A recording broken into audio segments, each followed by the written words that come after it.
Do you feel stuck or restless? Like there's more potential inside of you, but you can't quite see what's next?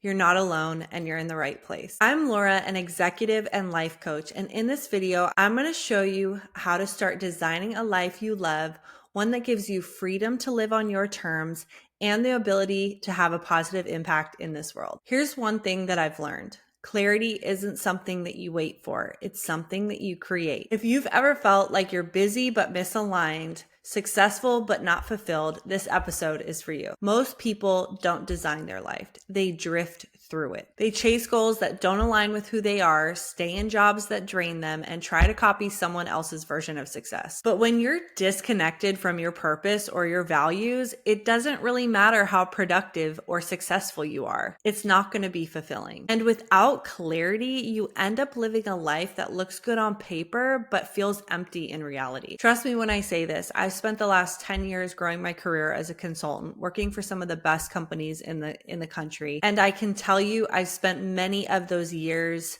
looking good on paper, but feeling so unfulfilled and empty on the inside. So why does this happen? This isn't really a motivation problem. It's a clarity and alignment problem. Most of us were taught to achieve and perform, but not to pause and reflect. We were given career paths, but we were not given frameworks for how we can actually show up in our lives, in our workplaces, and in our families. And the truth is, you can't create a life of freedom and impact unless you deeply know who you are and align your actions with that truth. That's why I created this life framework, a simple but transformational way to start designing your life with intention. This framework is specifically designed to help you think deeper and get to know yourself better. This is not soft and ethereal. This is practical and tangible and will help you make the progress that you're looking for in your life. The life framework starts with L. Learn to be honest with yourself.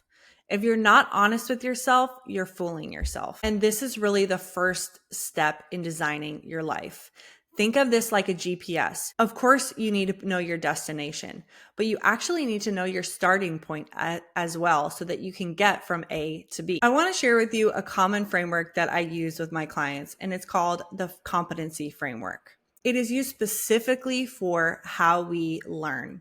And in this case, how we learn about ourselves. Stage 1 is unconscious incompetence, meaning I don't know what I don't know. And believe it or not, there are things about yourself that you may not know if you haven't spent any time reflecting or practicing reflection in your life.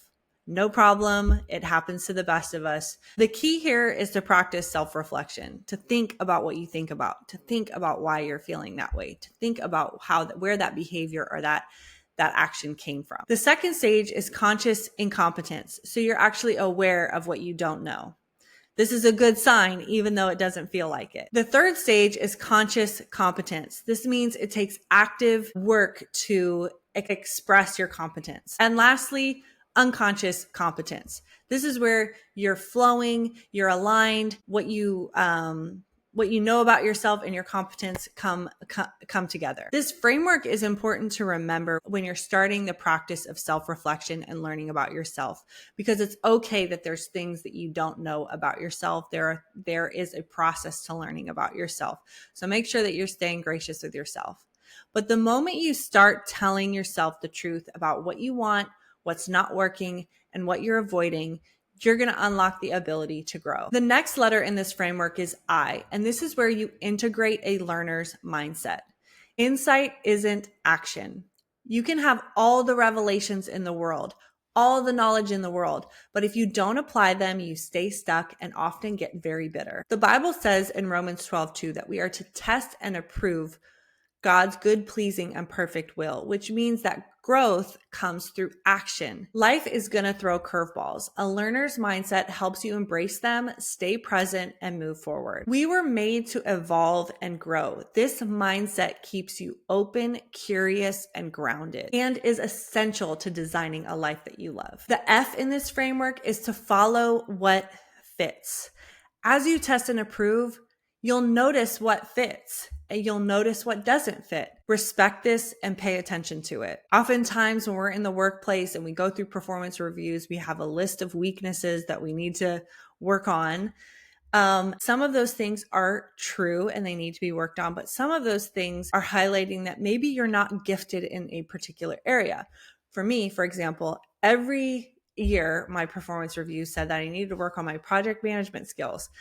I had really no desire to grow in my project management skills. I still took it upon myself to learn those skills, but I really wanted to develop and learn and grow in my change management skills and my leadership coaching skills. Those were the things that I knew lit me up, gave me energy, and provided the most fulfillment for me when I executed them. Keep in mind that you don't need to get it perfect. You just need to be paying attention and taking notes. Sometimes what doesn't fit now might actually work for you later. So don't write these things off too quickly. Again, the same thing that was an area of weakness for me in the corporate world around project management is one of my greatest strengths in running a business and keeping our vendors on track, keeping Gabe and I connected on what we're doing and what we're driving forward. So don't necessarily ignore your weaknesses, but be extra careful about investing in your strengths. When I started coaching, I just knew that it energized me, challenged me, and doors started to open really fast. When something fits, it tends to open quickly,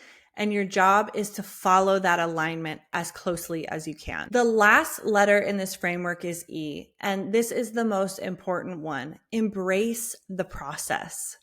The process is actually the most fulfilling part. Designing your life is not a one-time event, it's a continuous practice. When you're designing your life, there is no final destination, but every time you choose alignment over approval, presence over perfection, you're building a life of meaning. Yes, resilience matters in this process, but so does recommitment to your growth, to your values, and to your next step. I want you to remember this.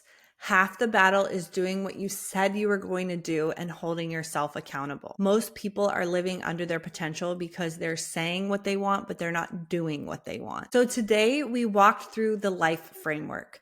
Learn to be honest with yourself, integrate a learner's mindset, follow what fits, and embrace the process. And if you take one thing from this video, let it be this.